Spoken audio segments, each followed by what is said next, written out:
On this day in Seventh-day Adventist history, January 2, 1849, there was a young man by the name of John Norton Loughborough.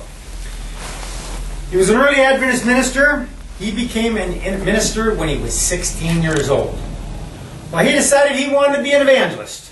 But he thought, I don't want to be an evangelist where I live in Victor, New York, because if I fail, my friends are going to laugh at me. So he decided to go to Rochester, New York, and from there move on to another place.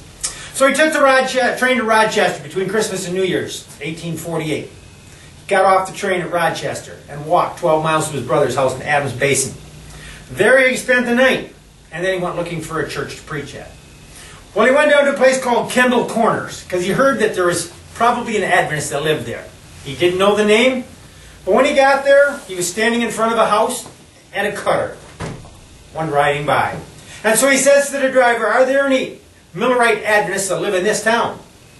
Well, the man in the cutter said, "Well, right there, that house you're staying at, standing in front of, there's a man by the name of Mr. Thompson, and he is an Adventist." So John went up to the door, knocked on it, and he introduced himself to the family that lived there. Now,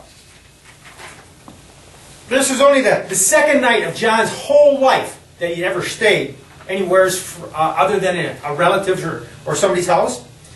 But the next day, because Mr. Thompson was so old, he was not able to go with John to go look for a building to preach in.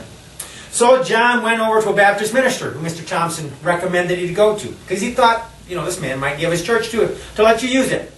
So John knocks on his door, and he gets invited into the study. Now the man has books all the way around his study. He looks like a very well-learned man. Well, John says that he'd like to use his church to preach in. And the preacher says, "Well, that's fine with me, but you need to get the permission of my 3 trustees. If you get their permission, you have my permission." Well, John went to the first trustee, who was right next door. He was a merchant, and got his permission. And then he walked about a mile south of town and got the permission of another trustee. And then he walked a mile east of town and got the permission of that third trustee.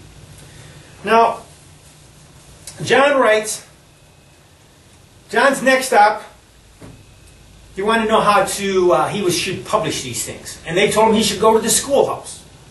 And there, they would probably advertise his meetings. Well, he went there, and when the principal asked him who was going to preach, John says, "It is I." Now, the principal looked at John in a doubtful manner, but said that he would announce the appointment. John writes, "So on the evening of January 2, 1849, I went to the meeting house and found it filled to the utmost capacity. I sang, I prayed, I sang again. I spoke on the subject of the fall of man and what was lost in that fall.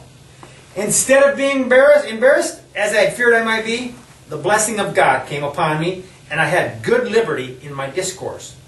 I supposed I was among strangers, but when I was speaking about 5 minutes, on turning to the right, whom should I see walk in but a young man from Adams Basin, his brother's hometown, whom I had associated with more or less the summer before.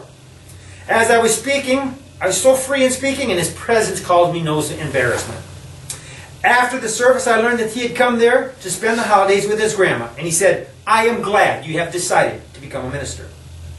The next morning, I was informed that there were 7 ministers in that audience that night, several of them being aged and retired from active service.